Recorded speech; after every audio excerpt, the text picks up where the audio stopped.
Sturla Holm recently won bronze at the Olympics and he broke down crying. Oh no. Today, he says he met the love of his life 6 months ago.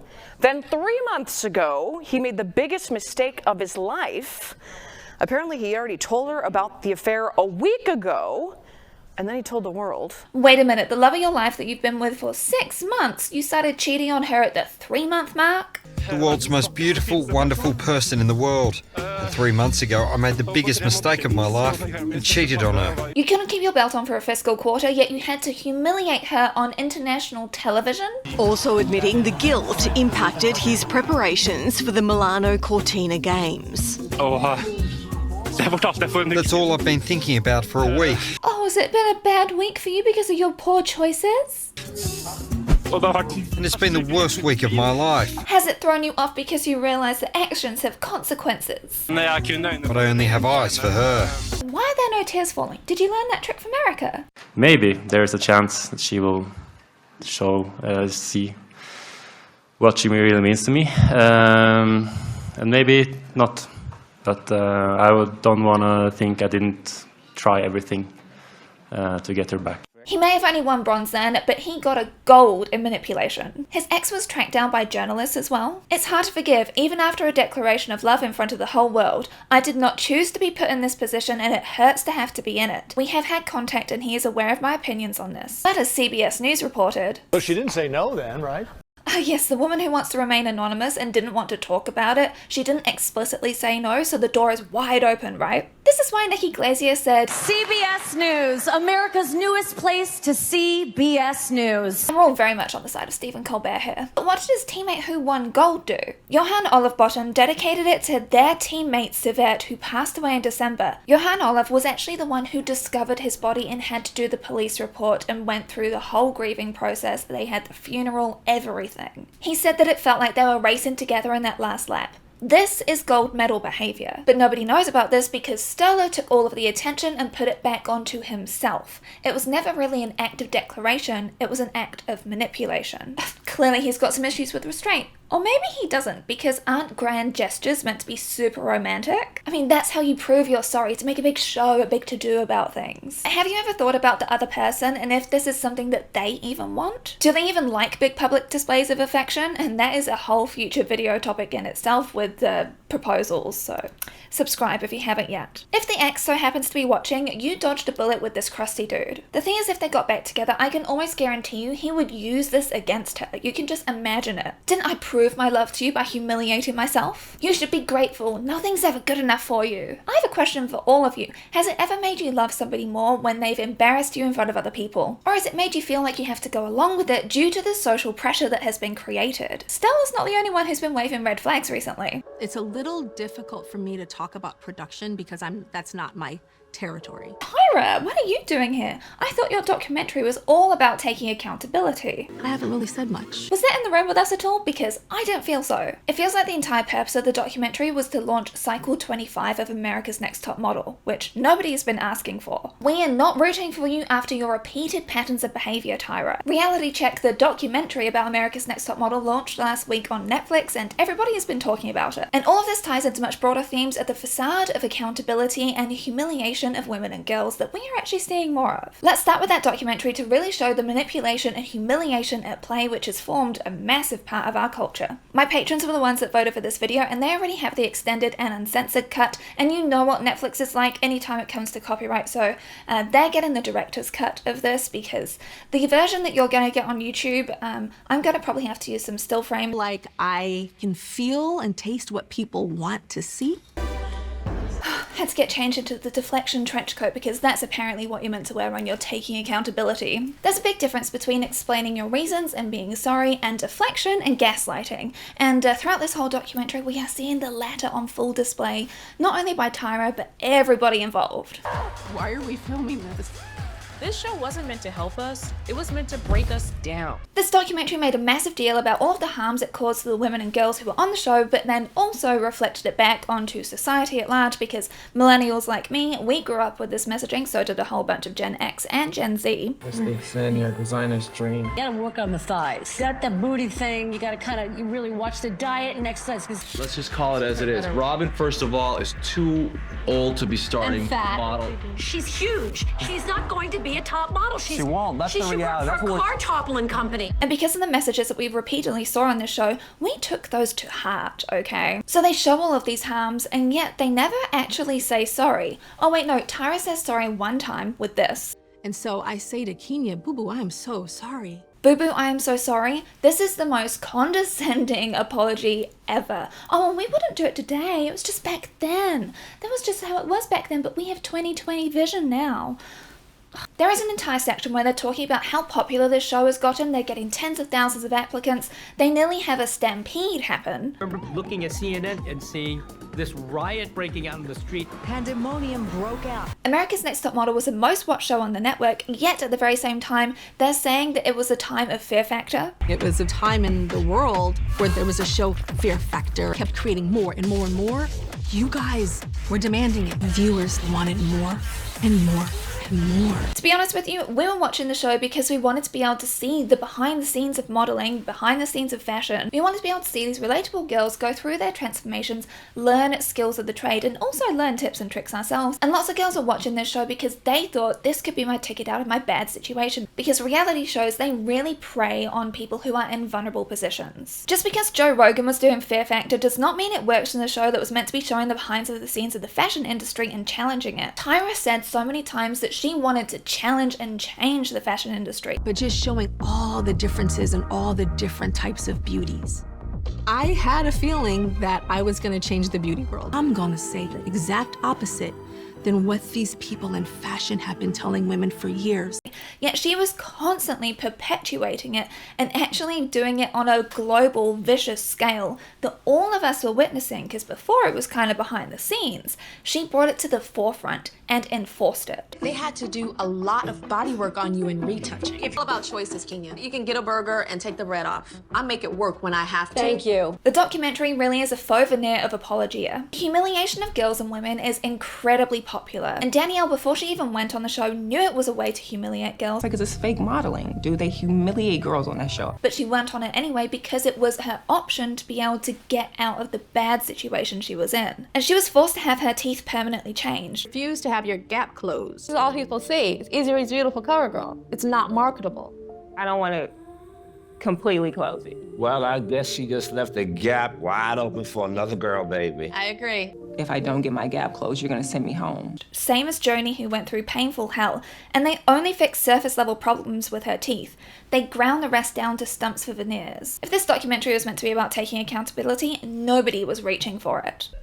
It's fabulous though. The Jays you hold a bit more sympathy for, not only because Jay actually wanted to leave the show and then Tyra just treated him so terribly and awfully and wouldn't let him leave, potentially even with the threat of blacklisting him. And Miss J, when they had a stroke, Tyra didn't go to visit them, sent them like a text message, and that was it. They were friends before America's Next Top Model was made, but they weren't useful to her anymore, so it was kind of okay to just ditch them. And she's like, but then Tyra's like, I didn't have any say over this. That came from above. There are no sacred cows. And so she saw that her neck was on the line as well, so she decided instead of banding together with them to be able to go create their own thing, she's like, okay, those three, gone. On top of the fat shaming, which was terrible back in the day, I have spoken about this before. This video has been demonetized, by the way, because you can't talk about the issue. Janice Ian obviously perpetuated this, but Tyra did herself. Even though she was constantly saying that she really wanted to challenge things,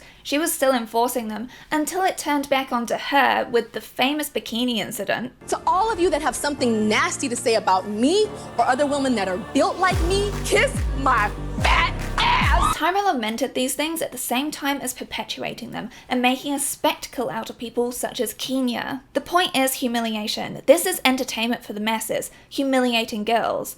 Like Girl on Film has shown in this video, there is a great hatred towards pretty girls in particular and a certain schadenfreude that comes from destroying them. The biggest disaster ever is always the best thing. People have 104-degree temperature, they're throwing up, they need IVs.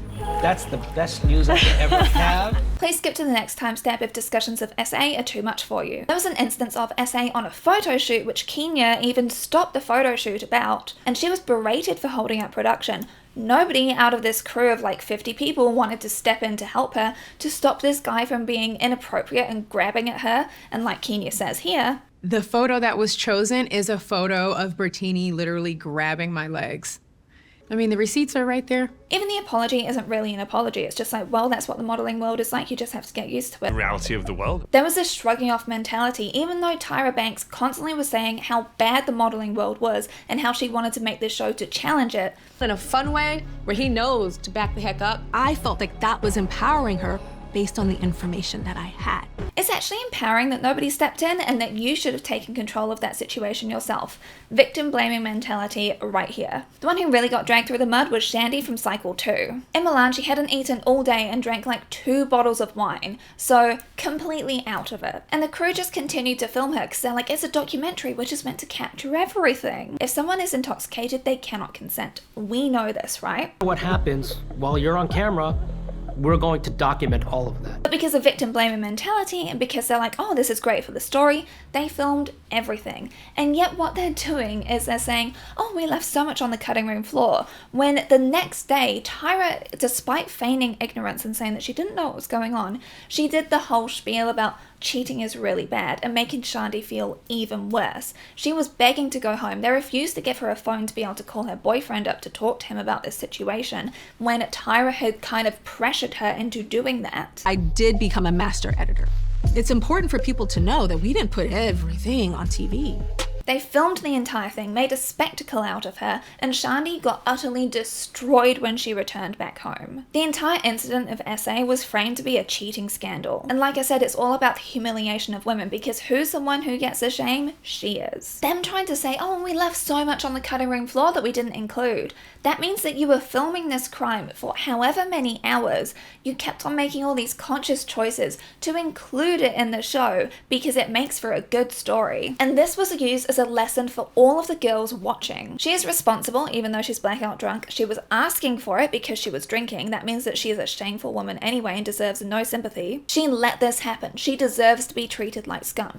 And she was. When she returned back home, she went back to working at Walgreens. And Shandy is actually shared on her social media. She is not happy with the whole documentary, but she's really appreciated people's outpouring of love, which is good. I'm glad that people have changed a lot more these days, but I have still seen some victim blaming going on. Tiffany had the audacity of calling out how humiliating some of the tasks were, and this is where you have the famous, "We were rooting for you." This is humiliating. Because Tiffany wasn't groveling to the great and powerful Tyra, I have never in my life yelled at a girl like this. When my mother yells at this, it's because she loves me. she wanted the dramatic moment and made it herself.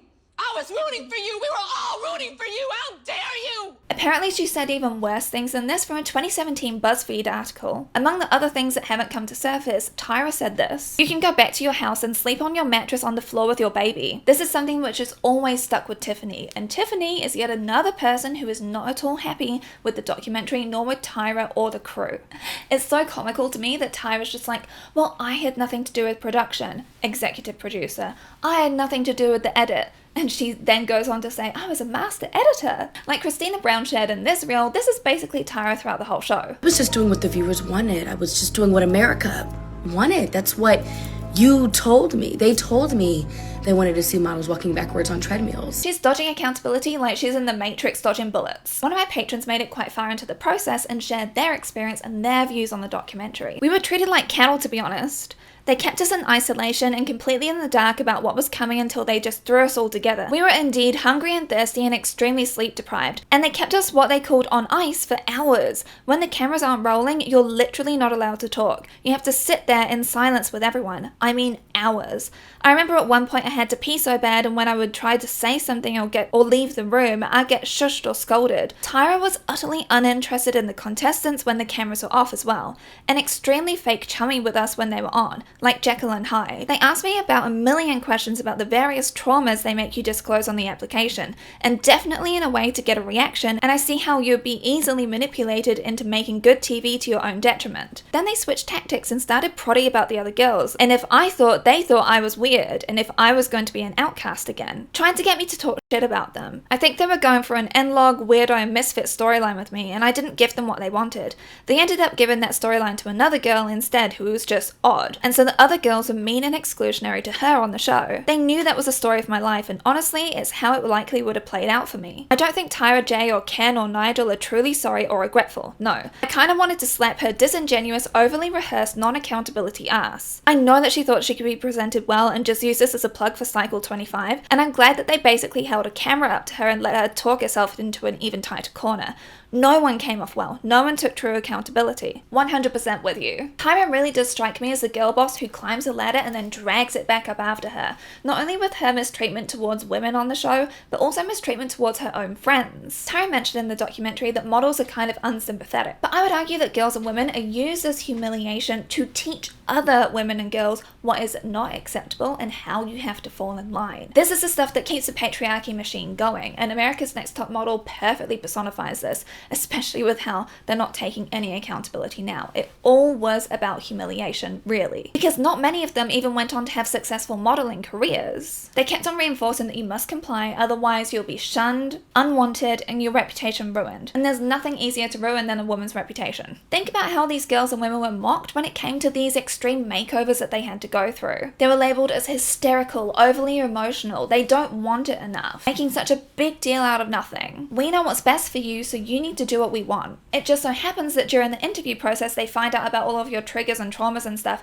and they just sort of incorporate that not only into your makeovers, but then also the shows themselves, and like the shoots that they did. But Tyra was just doing as she was told, you see? Hindsight is 20/20 for all of us. Bull fucking shit. And the thing is that this show didn't really care about advancing these people's modeling careers at all. I knew that there were certain doors that you couldn't even get into because you did top model, and I did nothing about it. Like photographer Jessica Kabisi shares in her YouTube channel, they didn't even do shoots that these girls could have used in their own portfolios. These are all just so ridiculous and outlandish that you can't use them for anything. It's literally just using these girls as humiliation fodder for everybody's enjoyment. And actually, speaking of content creators, I recognize some of them because I follow them and I've got them linked for you down below. None of them were actually approached by the documentary to see if they were able to use their likeness or even to pay them. And Netflix is a multi-billion-dollar company. They didn't even do the bare minimum of crediting them so they could be followed. This isn't like fair use like on YouTube when you're reacting to stuff. This is just them straight up combing through all of the work that these creators had done, because they're the ones that even gave this its whole second platform to begin with, and then using all of that as their launching pad. Women being humiliated for our entertainment is nothing new. I've spoken about this many times, and you can even think about Howard Stern's show, which aired in 2004 around the same time of America's Next Top Model, which was called Butterface. People call me raccoon eyes. I think she's got a gorgeous body. I'm sorry, it's perfect. I see a perfect ass, no cellulite. Is that a speed bump on the way? So I can talk to her. Stacey, it's got to be tough when the crowd starts freaking out when you take the bag off your head. Is it high for bad or? High for bad. High for bad. I would say, I'm going to give her another 8. It's all a spectacle to show us what we should and should not be. America's Next Top Model didn't have to fall into this same pattern, but it absolutely did. Hey, Stella! You have to forgive me. You have to forgive me. But why is the apology a spectacle? Because it doesn't require any long-term change. Think about Pretty Woman. Richard Gere's character says he never treated her like a hooker, when in fact he did. But the fact he climbed a ladder was enough for her to forgive him. Good looks and chemistry get you everywhere, since we all forgave him too. If you make a big show, that does way more than, actual reflection and a discussion and apology though, doesn't it? Works well in movies, not so much in real life. Think about Patrick with 10 Things I Hate About You. You know how much I love this movie, but the grandstand thing? Iconic moment in film, but we would hate it in real life. If someone pulled this sort of stunt, Terrible. Watch out. Red flags. He does another big display apology again in the future where he buys her a guitar to say sorry. Throw money at the problem. Yes, it's Joey's money, I understand that, but if we saw this sort of behavior from somebody else, we'd be worried about the love bombing that is happening right now. You can't just buy me a guitar every time you screw up, you know. And I'm very glad that Kat calls him out on this, but it's made into a haha joke. But then, you know, there's always drums and bass and maybe even one day a tambourine. When actually, no, you can't just buy things whenever you screw up. Think of the classic apology flowers. When typically a guy screws up, he'll bring home a bouquet of flowers to say sorry. What do you do if he makes you mad but shows up at your door blasting It Will Rain by Bruno Mars with tulips he robbed from someone's yard? I'd close the door, that's what I'd do. When his apology flowers are bigger than you, I mean, flowers are pretty, but where's the actual changes that need to be made? Send him away and keep the flowers if you want. If it doesn't come with like a heartfelt apology where it's like we're working on stuff and changes are going to happen, you're well shot of him. And actually, when I looked at her account, yeah, she is single and thriving and living a great life, so good for her. A man who apologizes with flowers instead of words. Red flags, along with the red roses. Maybe I'm alone in this, but don't show up with apology flowers. Actually show up every single day with intent, respect, and wanting to build something together. I don't know, call me weird, whatever. Like Samantha says here, I've gotten so many apology flowers they're starting to lose meaning. The fact that florists and event places have so many different offerings of this is incredibly dystopian to me. Entire industries have been made out of these massive apology events. One day you'll stop accepting I'm sorry flowers and you'll fall in love with a guy who gives you just because flowers. And yeah, that's how it should be. An apology means nothing unless it comes with self-reflection and evaluation of like, oh, now I get it, I'm listening to you, and meaningful change. If anybody is out there lamenting never getting apology flowers to begin with, first, did they properly even apologize and recognize that they were in the wrong? Has anything changed? Are you being treated better by them? How do you feel when you're around them? Do you feel like you're safe and that you can trust them? If those answers weren't all incredibly positive, you are so much better off without them. There are these massive shows of, I'm humbling myself to you. But are they though? Or are you making it about yourself and manipulating the hurt party to make them feel guilty that you're doing this act of humiliation that they never asked you to do to begin with? And it's also potentially a love bombing tactic that could be used here. If lots of gifts and compliments are being showered on you, because as I was brought up, when someone gives you a gift, you are indebted to them, you owe them. It creates this sort of debt on the side of the recipient. You have to be nice and grateful, especially the red flags go off when there is a financial discrepancy between the parties, because the love bomber typically has more money and uses that to lord over the other person who doesn't. And just like how reality shows purposefully target people who have got low self-esteem issues or don't come from much money or who are struggling in bad situations, those are the prime targets for manipulative and potentially abusive people to target. This is where this sort of stuff can very quickly lead into coercion and financial control and abuse. There are lots of reasons that I do not trust apology flowers or big displays, in other words. Showing up every day with respect and care is the stuff that actually matters. If that comes with flowers as well and that's the sort of stuff that you like, then that is all well and good. I'm just pointing out some issues here so we can see some red flags and warning signs to look out for. Because this brings me to DARVO, which is a manipulation tactic that gets used quite a lot in this space, and you could kind of say that Tyra was even doing this herself. First, you've got deny. The accused person rejects the truth. The wrongdoing's being misrepresented, or you're making a really big deal out of nothing. What are you doing here? You have got some nerve coming back here. I can't believe you never called me. Followed by attack, where the credibility and character of the person who's having the abuse done to them is called into question. I waited weeks for you to call me. I gave you my number. You never called me. No, don't try to turn this around on me. And then you reverse the victim and offender role. I'm pretty sure I gave you my number. Really? Think about it. Come on. I'm not the one hurting you, you are the one hurting me. You're a beautiful woman, smart, funny, had a really good time, huh? If I had your number, why wouldn't I call you? I know the example with Joey here is comical because I want to try and inject a little bit of levity into this. Well, maybe I'm wrong. I'm sorry. No, hey, well, no, too late for apologies. Okay? You broke my heart.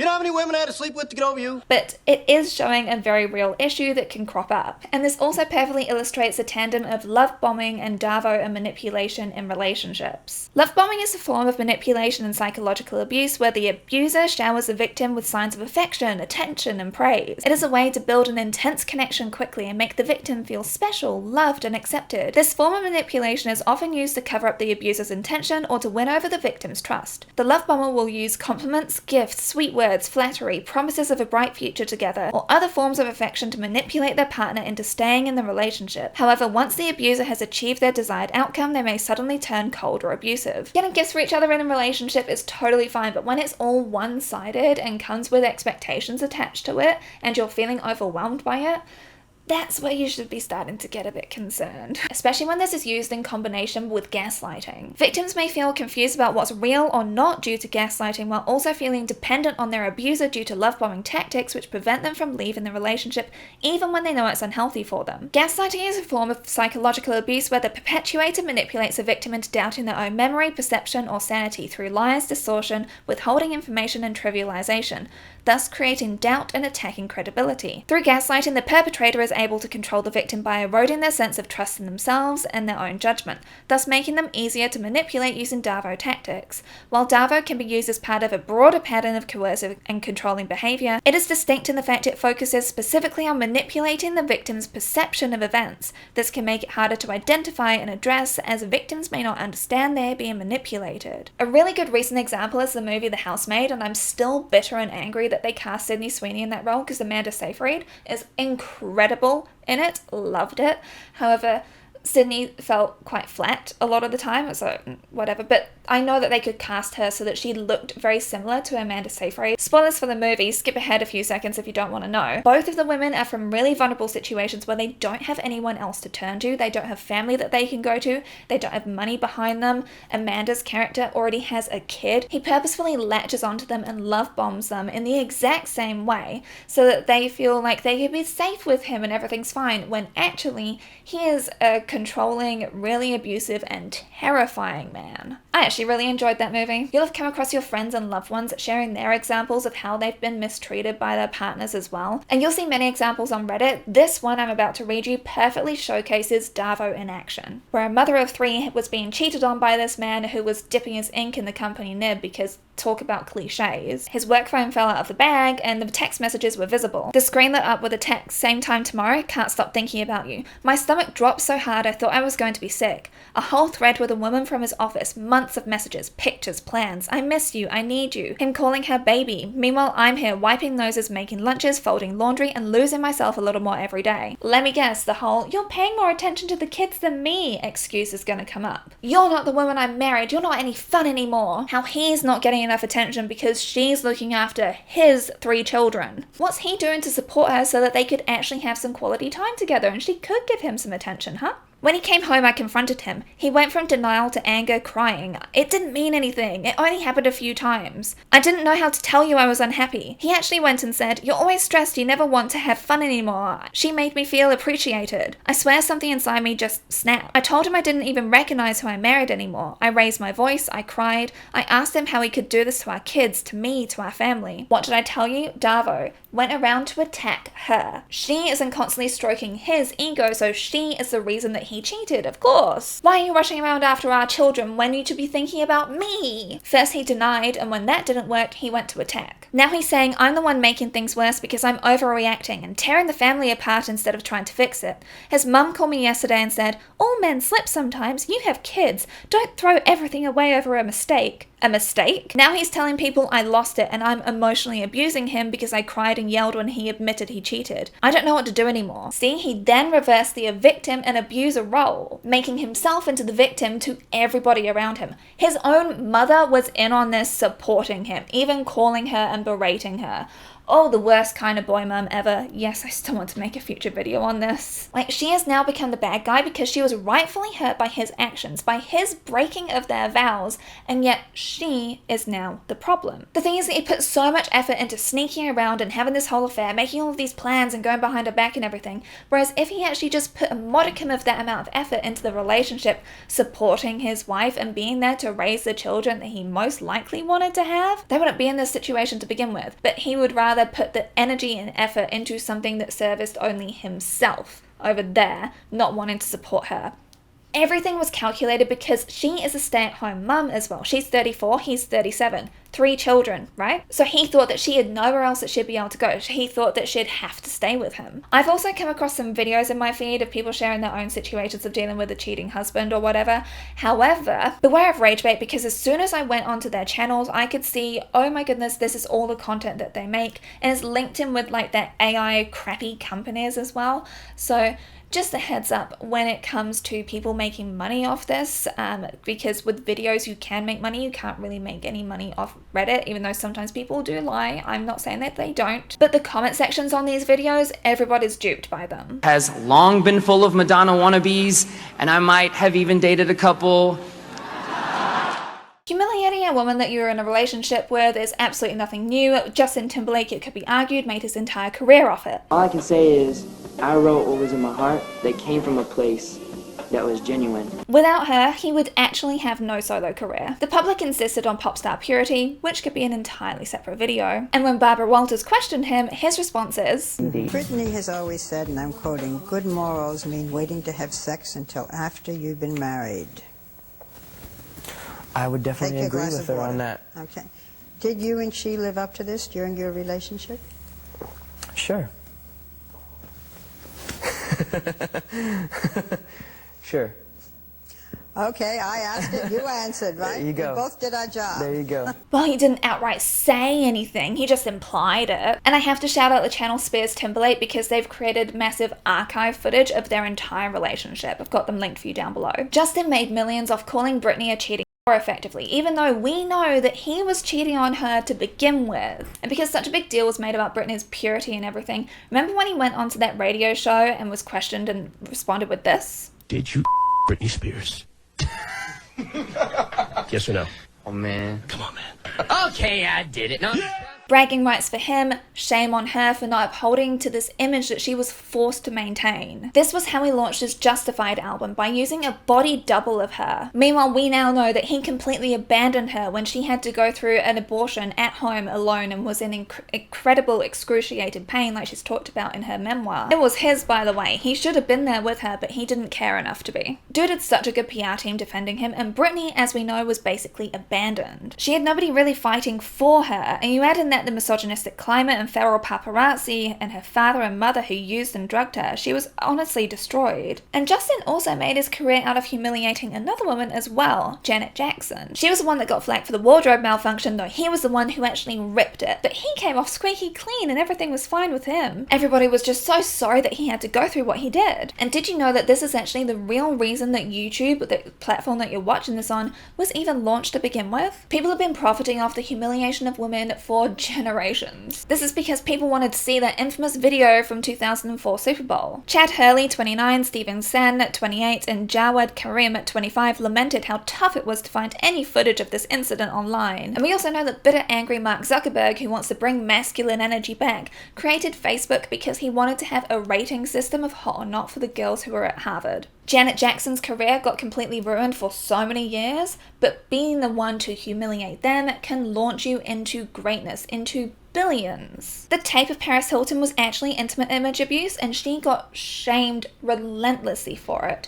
He was lauded as like this great dude, but she ruined. And Zayn Malik just went on the Call Her Daddy podcast where he was saying that he doesn't feel like he was ever in love with Gigi Hadid, who he has a child with and was in a relationship on and off again for 6 years. He says he has the utmost respect for her, but it's also just weird to me that you'd even bring this up to begin with, because yeah, absolutely, we all learn, change and grow over time.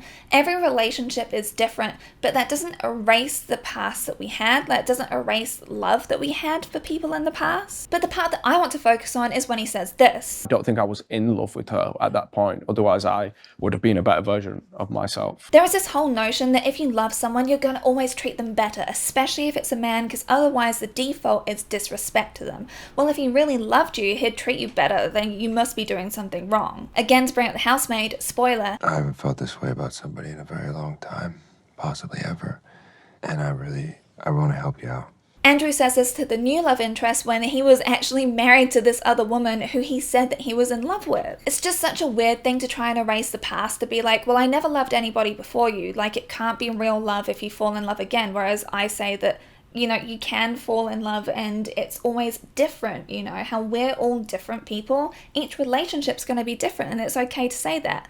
Plus, the thing is that he already said this way back in 2024 when, coincidentally, he was launching a new project. And what is he doing now? He's launching another new project. It's just weird timing to go doing this. And it completely caught Gigi Hadid off guard, because why would you go saying it again now? I don't think he's a bad guy at all. I just find it very odd behavior. When we try to talk about launching your career over how badly you've treated a woman, look no further than Ned Fulmer, one of the Try Guys who was known for being the wife guy. He was caught cheating on his wife with an employee of his, and he tried to relaunch his career by starting a podcast where people had hit rock bottom and trying to claw their way out of it. The very first episode, he dragged his ex-wife onto it. His only hit of an episode, by the way, where he only had the revelation that he was hurting her once she said it.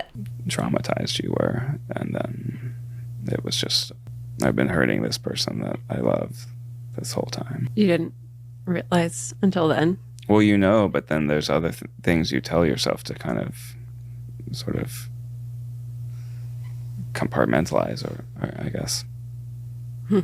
Like, we are all on Ariel's side here. Why did he even need to drag her into this? Because he didn't think about his consequences prior? Because she was the only interesting thing about him, and even after he had wronged her, she had to go stand by her man to be able to support him in his new business venture. The entire point was trying to manipulate people through this big public spectacle of humiliation that he made. If you don't know much about the situation, I'm going to link Kenny JD's videos for you down below. I love her work. She covered this very well. But it didn't really pay off with the podcast, with him pulling in very low numbers. However, on his very own channel, he is utterly thriving. So whilst the spectacle didn't work for his own podcast, it still worked out for him in the end. Just as open as I am now about getting called on my shit, but when somebody calls you out on yours. We need to bring this whole picture together because this is systemic. The focus of deflection and then pointing the problem to be women is a well-trodden path through history. We're seeing it with President Donald Trump doing it now, such as the piggy comment. Sir, if there's nothing incriminating in the file, sir, why are you using this? And then when he was being questioned about Jeffrey Epstein, he then goes and says this. The survivors who you are the worst reporter. No wonder CNN has no ratings because of people like you. You know, she's a young woman. I don't think I've ever seen you smile. I've known you for 10 years. I don't think I've ever seen a smile on your face. You about survivors you know why? You know why you're not smiling? Because you know you're not telling the truth. You need to smile more. You're not being ladylike enough. I'm gonna humiliate you publicly because you're not doing what you should be doing as a woman. And this insistence on smiling and being super placating and nice to men is something which you're definitely seeing in the Epstein circle, like Free Press shared here. Filmed by Epstein himself, offers a clearer look at how he treated women. Look a little happier. Smile when you spit. Smile like that. Go ahead, just one. You can smile, it's okay. And then this moment is eerily similar to the very first prompt that Elon Musk gave to his AI chatbot. Look at me like you love me. And I will always love you. The very same Elon Musk who was desperate to get an invite to Jeffrey's Island where he could attend the wildest parties. When women and girls don't behave how they should, humiliation is the tactic used, like I said, because reputation for a woman is the easiest and fastest thing lost. Do you remember when Jessica Leeds came forward about Trump and the assault that he did to her in the 1980s? What was his response? When you looked at that horrible woman last night, you said, I don't think so. Believe me. She would not be my first choice, that I can tell you. Man. You don't know. That would not be my first choice. She's not my type. Make her into a joke. Call her ugly. I spoke about this more in this video here, but women's looks are used against them if they do not perform well enough according to patriarchal beauty standards, which are rooted in children. beauty standards. Shows like America's Next Top Model perpetuated this. You have to be beautiful and compliant and take whatever humiliation ritual they want you to do. Don't push back, do as you're told.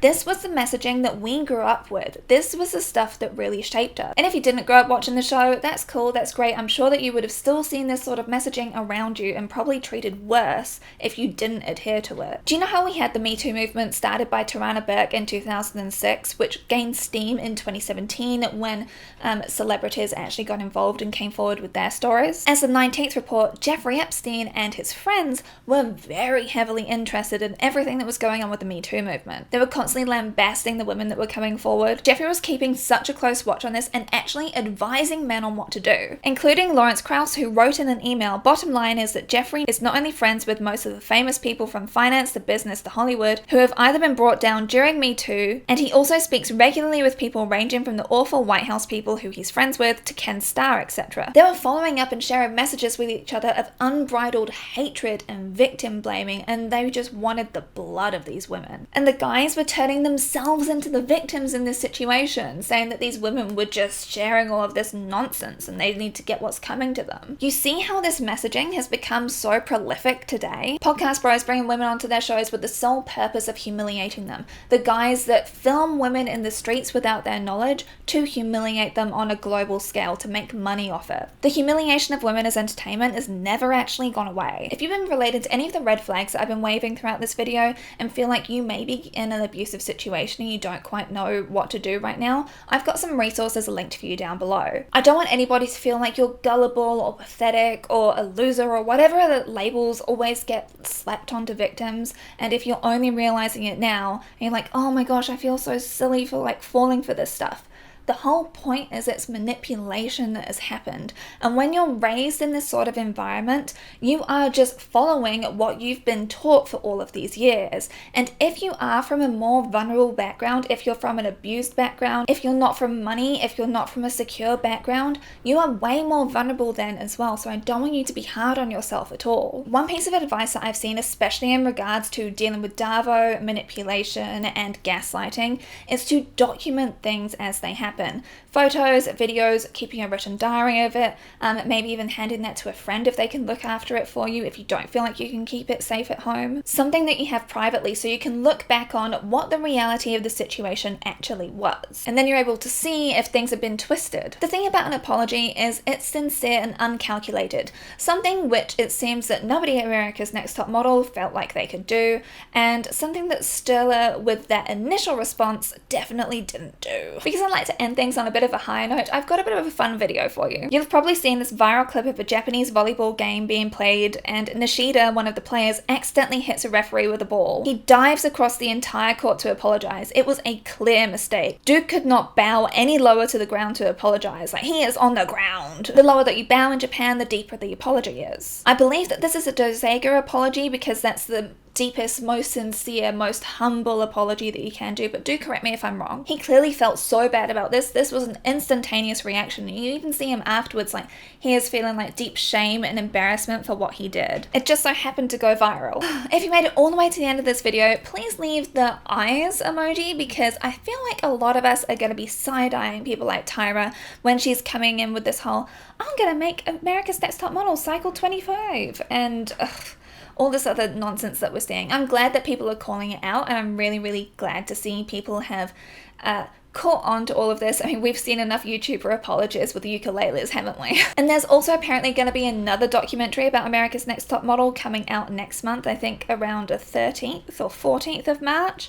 And that one's going to have Janice Ian in it, so we'll have to see what happens there. But it's just like, I really do not want them to bring the show back, because I don't feel like any of us actually want it. The things that we wanted from the show wasn't really people getting covered in fish juice and stuff, at least not me. Anyway, thank you again to my patrons, who are the ones that shape the videos that you see before you. They vote for the topics, they bring up the things that they want to include, and extra special thank you to my top tier Trash Panda enablers: Alyssa, Anna, Anna Marie, Back to Fly, Bee in a Jar, Baguette, Butt Munch McGee, Caroline and Violet, Carrie, Danielle, Dr. Worm, Dr. Bum, Elise, Emberly McCulley, Jane, Jess, Katie Fukuhara, Christine Ryan, Laura Bell, Mark Tremonti as God, Mary Sweet, Megan Connolly, Monica Jensen, Nathan, Nick Natanor, Nicole H, Pink is Life, Queen Wintersby, Rachel Brazzi, Ryder, Sheriff Truman, Snetty, Spooky J, Tammy Poitras, Tasha McKinney, Tonya Bernier, Veru Catmama, and Sophima. I promise I tried to make this a shorter video, I just couldn't because there was so much I wanted to get into. I even cut so much out of it because I feel like there really is a future video topic on men want to impress each other, not women, and I've been gathering a whole bunch of things because I don't know if you know how much Jeffrey Epstein was involved in 4chan, but yeah, he could be part of what's to blame for where we are today. Dude just had way too many connections, what a sicko, and people are like, oh, we're seeing justice with like people like Prince Andrew being arrested, but he's not being arrested for the charges that you think he's going to be arrested for. It's more for like acting improperly and like finances and stuff. It's just never matters about the victims, does it? And the survivors. It's so frustrating. Anyway, I will see you all next time. Bye bye.